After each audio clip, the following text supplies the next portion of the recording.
Petri Wine brings you Basil Rathbone and Nigel Bruce in the new adventures of Sherlock Holmes.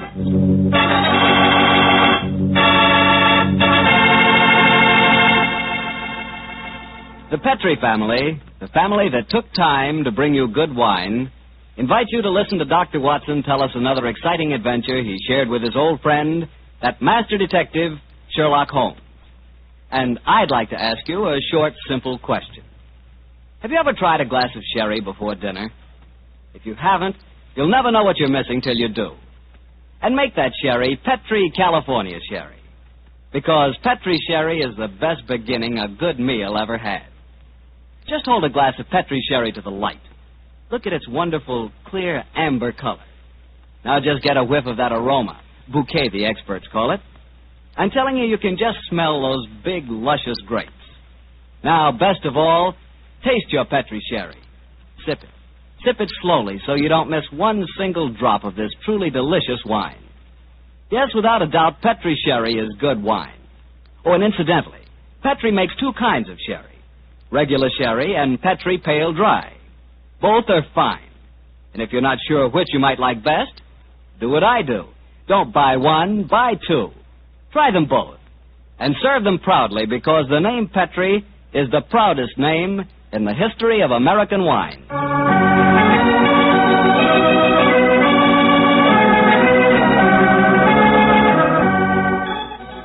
And now I'm sure our good friend and host, Dr. Watson, is waiting, so let's go in and join him. Good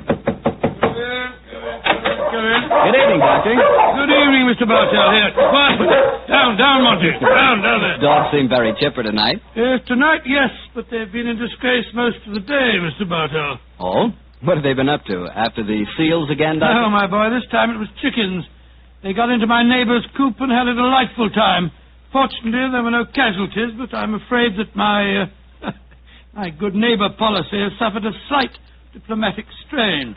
But you come here to listen to Sherlock Holmes' adventures, not those of my dog, so draw up your usual chair and make yourself comfortable, and I'll get on with tonight's story. Last week, Doctor, you told us it was a case in which Sherlock Holmes found the solution without ever meeting any of the suspects. That's quite correct, Mr. Bartell. As remarkable as an exhibition of long-distance detection as I ever recall. But judge the story for yourself, my boy. It was in the autumn of 1903, and Sherlock Holmes was about to retire to his bee farm on the Sussex Downs. I must confess, Mr. Bartell, that my heart was heavy during those last few weeks we spent at Baker Street. I thought of the countless adventures that we'd shared together. I remembered those many evenings of quiet comradeship and companionship. A fire blazing away in the hearth as Holmes lay back in the shadows playing his beloved violin. And then, Mr. Bartell, as so often happened, there'd be a violent jangle on our doorbell, and some wretched soul in misery would be standing before us and pouring out his troubles. Suddenly the violin would be discarded, and Holmes the dreamer would become Holmes the man of action. Come, Watson, the game's afoot, he'd say. And in a few moments later, we'd be rattling off in a cab through the foggy, gaslit London streets. Yes, Doctor, I can imagine it was pretty hard for you to leave Baker Street. It was, Mr. Bartell. However, as it transpired, there was one more adventure awaiting us before we left. A few days before the actual move, I persuaded Holmes to take an afternoon off from his packing and accompany me on a visit to the laboratory of an old friend of mine, a Professor Jean Boulin. He was an eminent French scientist engaged in very important work at the London University. Well, by the way, this was at a period, Mr. Bartell, when radium was something extremely new and extremely rare. The university had just acquired a minute but invaluable portion of the element, and Professor Boulin was in charge of the research connected with it. I can remember the picture so well as Holmes stood in the laboratory talking with keen interest to the distinguished scientist. Amazing, Professor Boulin. Quite amazing. Think that this tiny leaden vessel contains one of the most precious substances in the world. Yes, Mr. Holmes. We have a great deal to thank Madame Curie for. This new element may force us entirely to revise our concepts of all physical structure. Your research is a great responsibility, Boulin. It is, Watson. I must confess that I wish the authorities here would give me a freer hand. I foresee such infinite possibilities in the use, particularly the medical use of radium. But my conservative superiors seem to regard it only as a toy, a scientific curiosity. Limit your experiments accordingly, I suppose. Exactly. I'm given no opportunity to do anything that's in the least radical. Must be very disheartening. How can research ever get anywhere along those lines? It is a great misfortune, Holmes, that you've determined to retire to your bee farm. This project, we could use such an analytical mind as yours. You flatter me, Professor. How many assistants do you have working with you, Buller? 3, but none of them are very inspired, I'm afraid. What? My best assistant is a man named Barker. He's a little on the conservative side, too. But he is extremely adroit.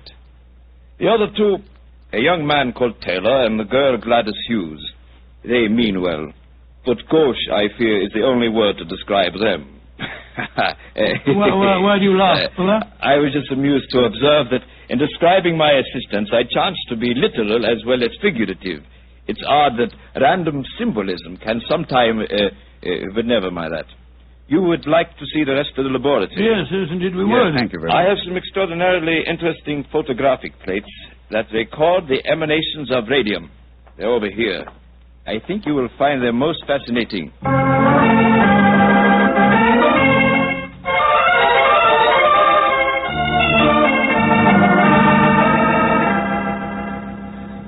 Baker Street, particularly when our rooms are full of packing cases, seems rather drab after the scientific stimulations of Professor Boulin's laboratory, doesn't it, old chap? Yes, it seemed drab even if we hadn't been to see him.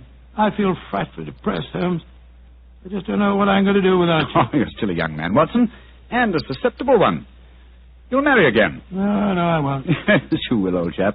And you'll end up by being glad that your old roommate, your difficult, rather unsociable old roommate, is living in retirement on the Sussex Downs. Rubbish. I shan't feel anything of the kind. In any case, I don't think you'll be able to stay in retirement for long. Your mind is much too alert to be satisfied by being a sort of midwife to a bunch of beastly bees. Oh, dear Watson. I feel that you'll never eat honey again. Yes, you can laugh, Holmes, but I could see how excited you were when Buller suggested that you might help him with his radium experiment. Flattering suggestion, I must admit, my dear fellow. Just the same, Oh, now, who the devil's that? From the urgency of the tug on the bell pull, I'd say that it was a client. And don't head him off, will you, old chap? Yes, I'll do my best. Oh, Watson, explain that I'm no longer in practice. Too late, Holmes. He's brushed past Mrs. Hudson. Here he comes rushing up the stairs. Oh, confound it. I beg your pardon, sir. You but, Mr. Sherlock Holmes?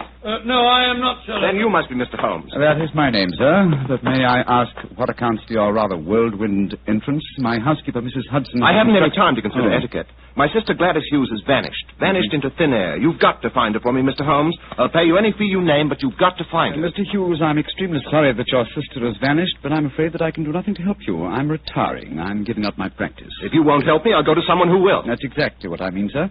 I suggest that you go to the police, or if you insist on a private investigator, I can strongly recommend Mr. Martin Hewitt. Yes. His address is 39 Pont Street, Knightsbridge. Good day to you. Good day, Mr. Hughes. 36 Pont Street, Knightsbridge. Mr. Martin. Yes, I can understand his concern, but his manners leave a great deal to be desired. Holmes.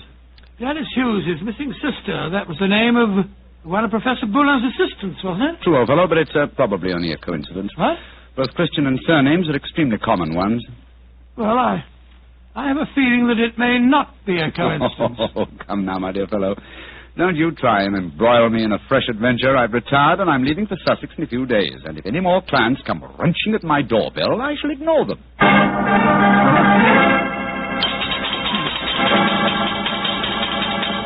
But, Mr. Holmes, you've got to help me. My son, Jeffrey Barker, has disappeared. I'm sorry, Mrs. Barker, but I'm afraid I'm... Holmes, Jeffrey Barker was the name of Professor Boulin's chief assistant.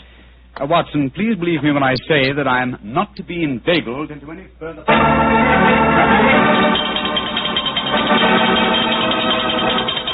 Mrs. Taylor, I'm sorry, but I can't help you. Oh, but Mr. Holmes, it's my husband. He's disappeared. We've only been married 3 months, and now, it's terrible. I've been so worried ever since he started to work on that strange new radium with Professor Jean Ballon. Holmes, you can't pretend it's coincidence any longer. Gladys Hughes, Jeffrey Barker, and now Taylor. The 3 assistants of Professor Boulin. I know it, Watson. Mrs. Taylor, the moving van will be here tomorrow to take my things to Sussex. I shall follow them immediately. I have retired, madam. Do you understand that? Retired.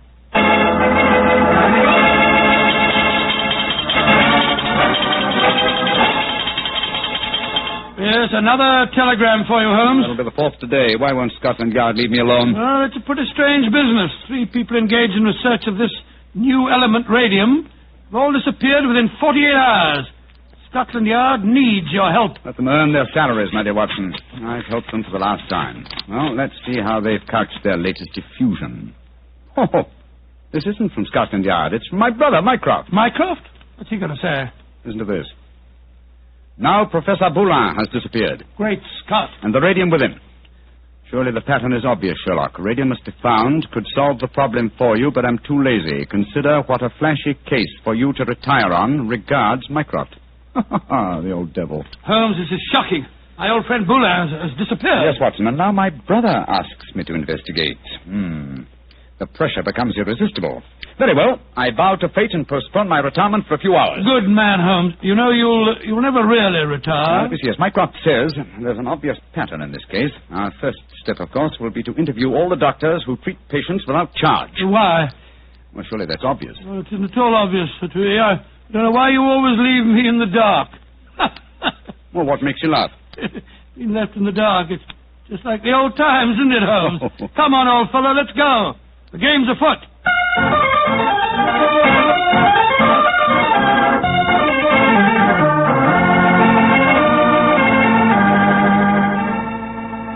Dr. MacDonald, this is Mr. Sherlock Holmes. Mr. Sherlock Holmes. I'm very glad to meet you. And are you, Dr. MacDonald? I swear that I've never been in as many doctors' offices as I have today. But Mr. Holmes is in search of some information. Perhaps, Doctor, you can help him. I'll do my best. What do you want to know, Mr. Holmes? Whether you have any charity patients with skin eruptions or growths of any kind. I mean, patients that have not kept their appointments recently, perhaps. Now, let me see. Why, yes, I do. Old Mrs. Pendle. She has a very bad case of lupus. She was due for a treatment here yesterday, and I've seen nothing of her. Splendid. Can you give me her address? Why, certainly. It's in my book here. Well, I hope this isn't a false trail, Holmes. You can only explore it and see, dear chap. Here we are. Mrs. Pendle, 36 Elm Gardens, Clapham. Mrs. Pendle, 36 Elm Gardens, Clapham. Thank you, Doctor. I'm greatly obliged to you.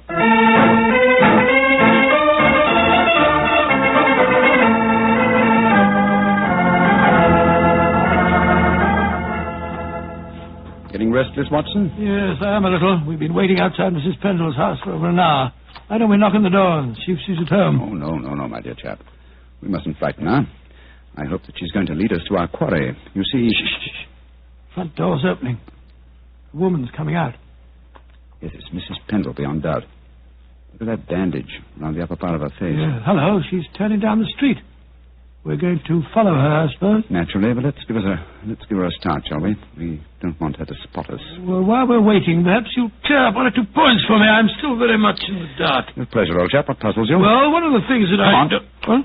You've given her enough of a start. Let's follow her. Oh, very well. But look here, Holmes. You asked me what I didn't understand. 2 things puzzle me. What did Mycroft mean by the pattern of the case? Why are we following a poor sick old lady through the London streets? I'll answer the first question, and I think the answer to the second will be self-apparent. The pattern of the case is clear. Professor Boulin and his 3 assistants have vanished together with the radium, but their disappearances were not simultaneous. Had they been so, it would have been a transparent case of theft. But with the disappearances gradual rather than simultaneous, the emphasis has been subtly shifted. Yes, I can see that, Holmes, but what do you suppose is at the back of the whole business? It can't be a simple case of theft. Radium is enormously valuable, but it'd be hard stuff to sell again. Not to an unscrupulous criminal with a knowledge of medicine, Watson. My own theory, and I admit at the moment that it's purely a theory, is that Professor Boulin was worried because he was so hampered in his research. You remember that he stressed his great faith in the medical values of the new element, radium. Yes, he did. It's more than possible that he places the rights of science above the rights of property, that he's determined that he and his group will carry on their invaluable research unhampered by the conservative restraints of the university. I see what you mean, Holmes, but how does Mrs. Pendle, the poor woman that we're following, enter the picture? Because one of the chief lines of radium research on the continent so far has been with her sort of trouble. Professor Boulin's obvious move, if my theory is correct, would be to contact poverty-stricken patients Promise them relief, induce them to abandon their regular treatments, and submit to him. By Jove, Holmes, that seems perfectly logical, and yet I can't believe that Boulin would... Mrs. Pendleton has reached her destination. She's turned down a driveway. Yes, she's walking up to what looks like a deserted well. Hurry, old chap. Don't let her out of our sight. She's opened the door without knocking. She's gone in. We'll wait here for a moment or two, then we'll follow her.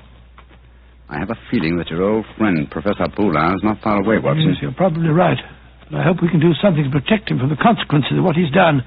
It might easily mean the finish of a brilliant career. I'll do everything in my power, but you know as well as I do... Shh, look. Mrs. Pendle's coming out again. Yes, and she's in trouble. Come on. Mrs. Pendle, what's wrong? I don't know how you know my name or who you be, but you asked me what's wrong. They tell me to come here to this address, and I find a doctor who'd help my face. I comes here, and what do I find? What did you find, madam? A corpse, sir. That's what I find. A dead man lying there in a great pool of his own blood.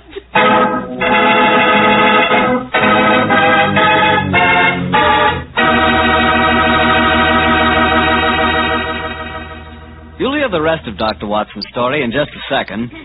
So I'm just going to remind you that there's one wine which everyone likes and which is good on any occasion. Petri California Sherry. You want a swell wine to serve before dinner? The perfect answer is Petri Sherry. If you want a wine that's delicious after dinner, or later in the evening when you're just talking things over with your friends, again you want Petri Sherry. And if you want a wonderful wine to serve at cocktail time, naturally you want Petri Sherry. Sherry is a wine that's good at any time. And Petri, well, Petri is the wine that's good all the time. Well, Dr. Watson, so following the tracks of old Mrs. Pendle led you to a corpse, huh? Yes, Mr. Bartell. Of course, Sherlock Holmes and I went at once into the broken-down warehouse to examine the scene of the tragedy. Slumped over a desk in a darkened, shabby room, a flickering candle giving a macabre lighting to the scene, was the body of a man. I think I knew its identity even before Holmes turned to me and said... Professor Boulin. All right, Watson.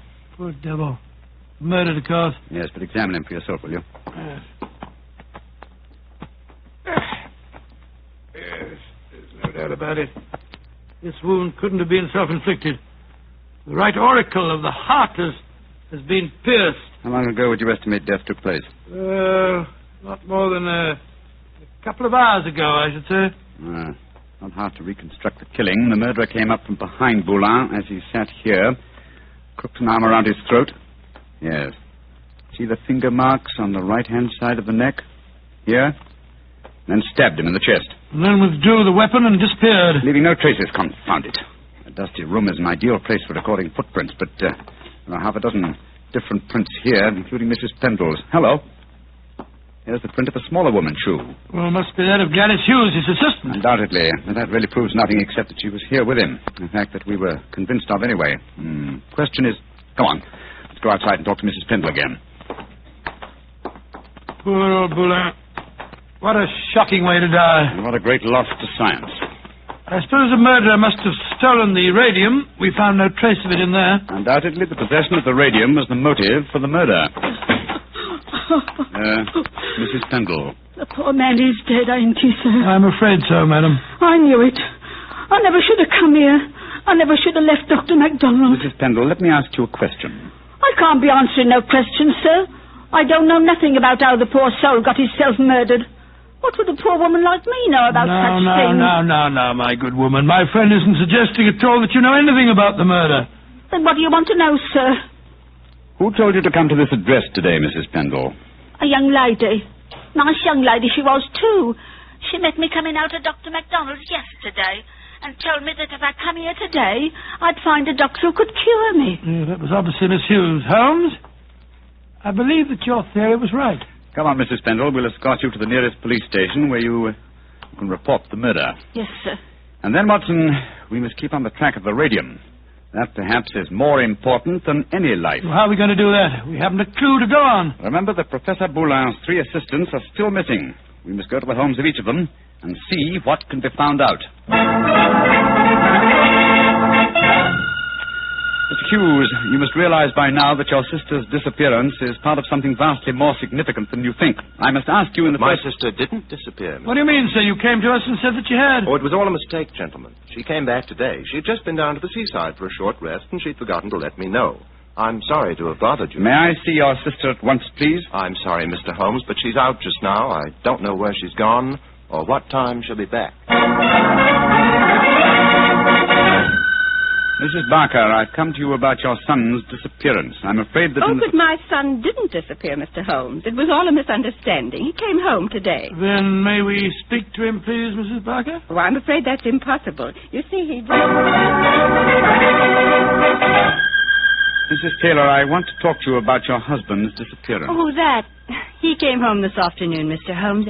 At first I was so suspicious, but when he explained, well, I'm sure you know how it is in the first few months of marriage. Those little tears.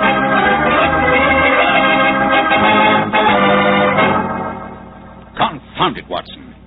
We are no nearer the solution. And meanwhile, here we are back in Baker Street to find that the moving van has taken all your things off to Sussex. Perhaps you should give up the case, Holmes, and follow them. Close my career on a note of failure? No, my dear fellow. I shall not leave London until this problem is solved. Oh, in that case, I'll sit down. Looks to me as if it may prove a lengthy wait.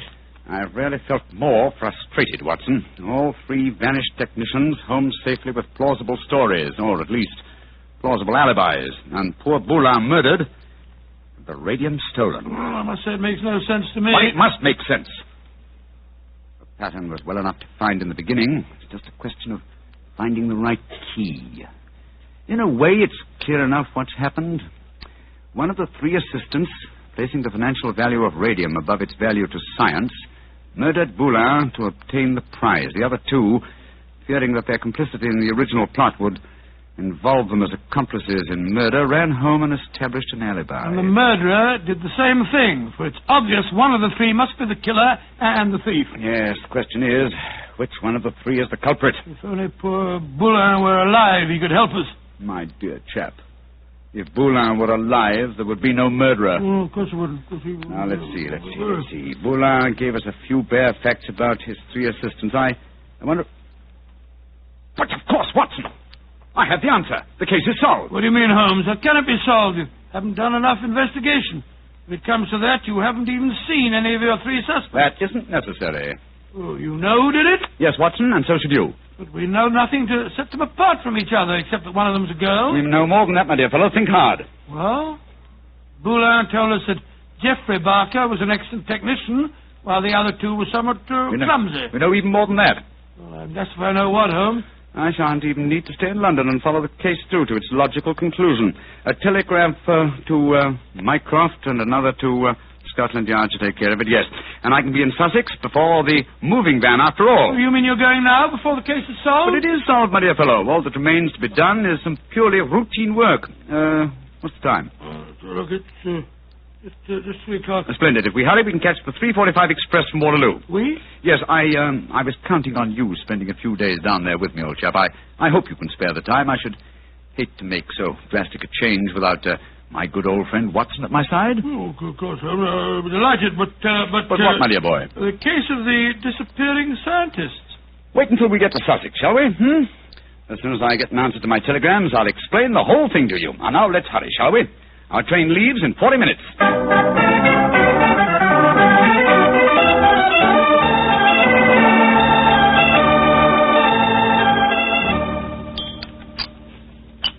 More tea, Watson? Thanks, old boy. Peaceful down here, isn't it? Extremely. At the moment, I must confess, I find it rather nerve-wracking. Oh, why? You know why, Holmes. I want you to open that telegram and tell me if your solution to the Boulin case was the correct one. Very well, my dear chap. Let's see. What is it? It's from Mycroft. Listen. Murderer arrested and radium recovered. Well done, Sherlock, though you took longer than I expected. Regards, Mycroft. Congratulations, Holmes. And now perhaps you'll condescend to tell me how you solved it. Don't be angry with me, old chap. I only wanted to make sure that my solution was correct. You remember the nature of the fatal wound on Boulin's body? Of course. He'd been stabbed through the right auricle of the heart. From behind. Proving that the murderer was clearly right-handed. Oh, what does that signify? Almost everybody's right-handed. Oh, no, not in this case. If you recall, Professor Boulin said that Geoffrey Barker was adroit, while his other two assistants were gauche. Then he laughed because he said his remark was true both literally and figuratively. I still don't see what I was talking about. Oh, come now, Watson, come. Gauche. Think of the origin of the word adroit. Ardois. Droit is the French word for right. And gauche is the word for left. Meaning the two gauche assistants were left-handed, and therefore only the adroit, the right-handed Barker, could have inflicted the fatal wound. I see it now, Holmes. You know, if you'd remembered that mark of Boulin's at the time we found his body, you could have solved the case much sooner. That's true, old fellow, very true. And when my old friend Watson points out that my memory is failing and my mind sluggish, then I know that my retirement has been postponed for far too long.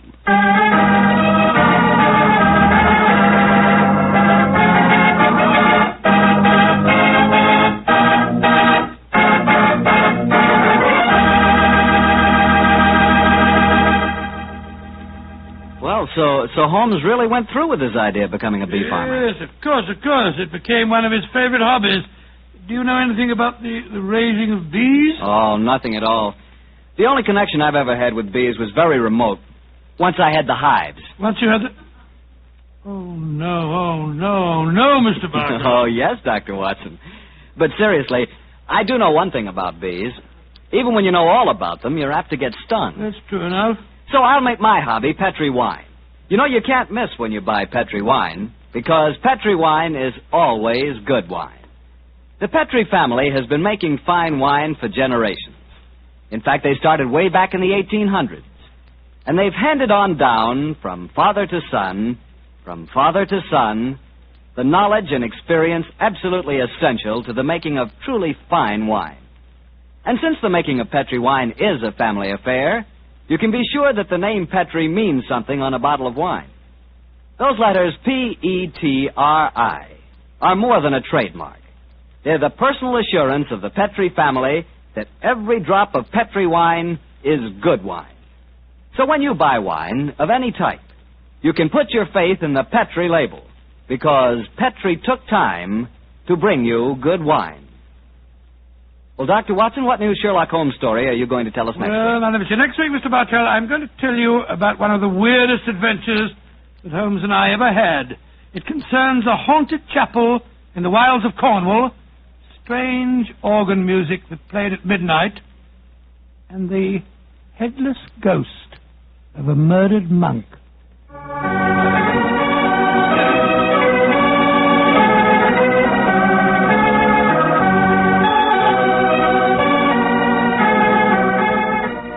Tonight's Sherlock Holmes adventure was written by Dennis Green and Anthony Boucher and was suggested by an incident in Sir Arthur Conan Doyle's story, The Reigate Puzzle. Music is by Dean Fossler.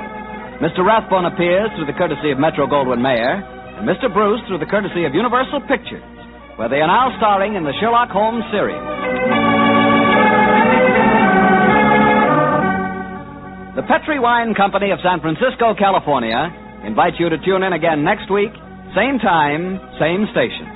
Sherlock Holmes comes to you from our Hollywood studios.